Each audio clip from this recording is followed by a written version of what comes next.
Pastor Bob. Welcome to Pastor Bob Daily. I want to talk about discouragement today. We've talked about it before. One of the reasons I want to talk about it is because, well, for the last 24 hours I've been a little discouraged. And I wanted to talk about it because I want to model it for you. You know, discouragement is very human. And there are things in life sometimes that make us discouraged, that make us feel a little less than motivated and less than encouraged. And, you know, I get that way sometimes. And it isn't necessarily because there are things inside that are not matching up, and sometimes that's the case. This is just the case because there's so many things to do and not enough people to do them.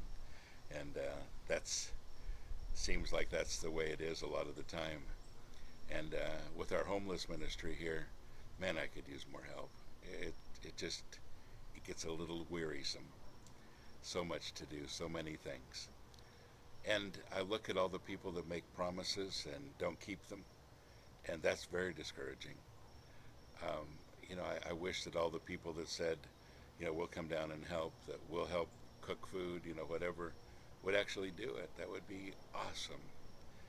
But they don't. And so the more people don't live up to what they say they're going to do, the more work that comes back. And, it gets discouraging. So I spent kind of a sleepless night last night thinking about it, trying to figure out what to do, feeling a little bit resentful, honestly. And just feeling like, I wish people would just be honest with me, so I wouldn't count on them and then they're not coming through at the last minute. But, this morning I thought it's also an opportunity to see things realistically. What makes me discouraged? Relying on specific people. What do I need to do? Not rely on those people anymore. Now I can still encourage them, but if my own life is being so affected by their lack of involvement, then I probably need to move on from there. In fact, it causes me to look at a lot of things and say, how can I simplify? How can I redesign? What can I do that'll take away this discouragement that I feel because I'm not in control of everything in my life, especially the things I need to be in control of.